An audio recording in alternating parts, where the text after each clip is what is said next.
网友朋友，大家好，我是曹卫东。近期这个日本针对钓鱼岛的问题主权归属问题搞了一些小动作。为什么这样说呢？因为我们外交部发言人讲得很明白就是我们的海警船对日本的一些右翼的渔船进行了就是劝阻，或者是对它进行了相关的执法行动。为什么要这样呢？因为钓鱼岛是中国的固有领土，对吧？那现在日本有一些右翼，它不但是在钓鱼岛周边捕鱼，因为中国和日本之间有一个捕鱼的协议，就是在这个区域里边，你每年捕多少鱼，我捕多少鱼，这个是有份额限制的，也就是不要过度的开发。但是日本这个右翼的一些渔船，它干什么呢？它不是为了捕鱼去了，它有意识的到你钓鱼岛附近去闹事儿去了，它要进行这种所谓的登岛，要显示他们管它叫尖阁列岛，它要显示这种主权。我们讲关于钓鱼岛，日本是搞过小动作的，就是搞什么所谓的购岛闹剧就是把这个钓鱼岛说成是国有化然后这个加深了中日之间的这个矛盾。还有呢，日本想通过他说，你的海警船好像妨碍了我们渔民打鱼了，我要提出抗议。不会因为日本的抗议，这个钓鱼岛的归属权就会改变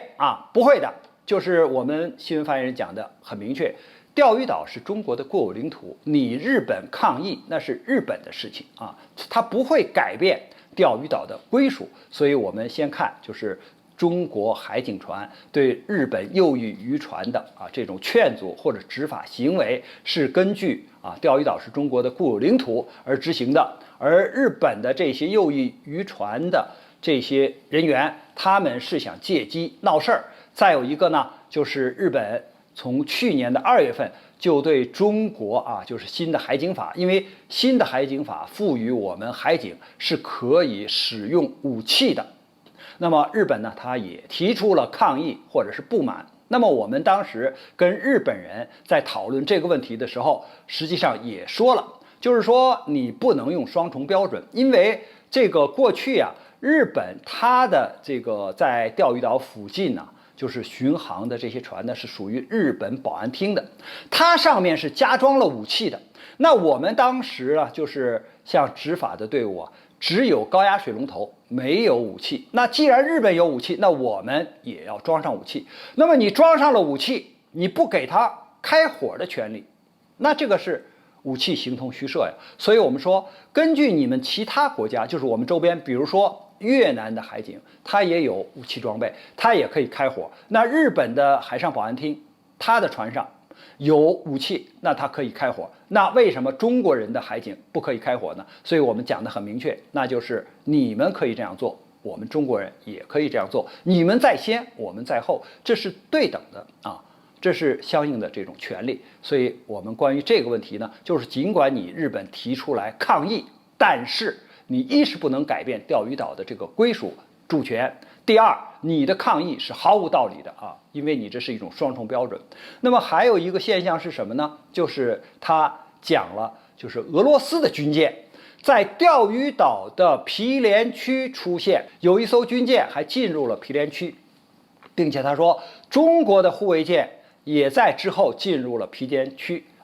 那我们讲一下这个事情。其实这个俄罗斯的军舰呢，它是一个编队，不只是一艘护卫舰，它还有其他的军舰。那么它的这个航迹我们看了一下，它是围着日本的本岛绕了一大圈。当然这个钓鱼岛呢，它在日本还有台湾地区还有我们中国大陆的这个相距都比较近的地方，所以它的航线经过了钓鱼岛，然后呢就北上回俄罗斯了，它是这样一个航迹。所以这个航迹呢，说明它并不是针对钓鱼岛而来的，而是针对日本的整个的岛屿来进行一个就是巡航，或者是说一种行动。那么我觉得呢，它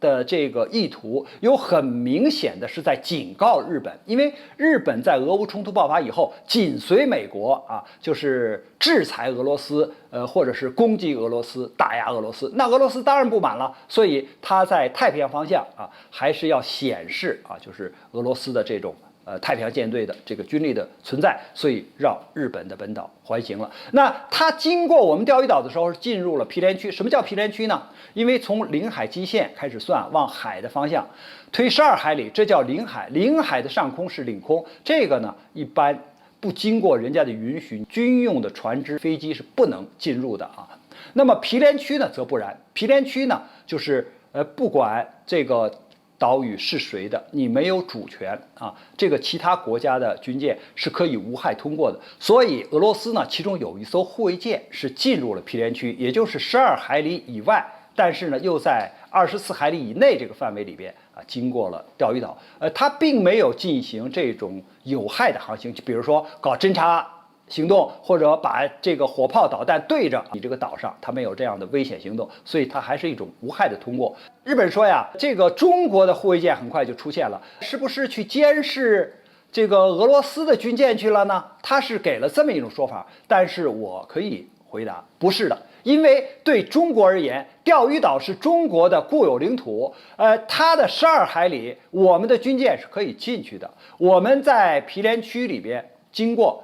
那是维护和彰显我们对钓鱼岛的主权啊，所以我们不但可以进毗连区，我们的军舰还可以进12海里的领海啊，所以中国的军舰进入这个区域是这样一个意图。而日本这个时候呢，它的一艘护卫舰也在钓鱼岛附近。那么我们说，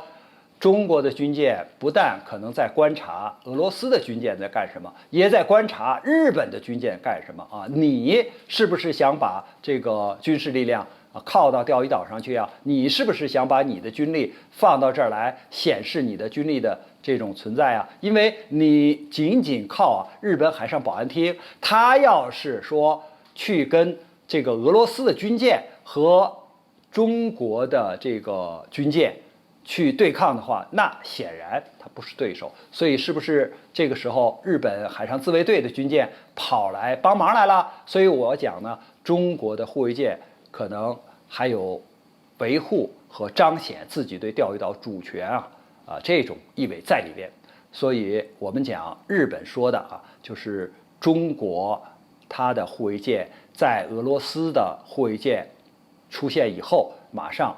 就靠近了，马上就行动了，实际上是在监视俄罗斯。我说这种说法是不对的中国的军舰是执行另一种任务，而和这个俄罗斯军舰的行为和日本军舰的行为完全是不一样的。关于这个话题呢，我们今天就聊到这儿，感谢大家观看本节目，我们下期节目再见。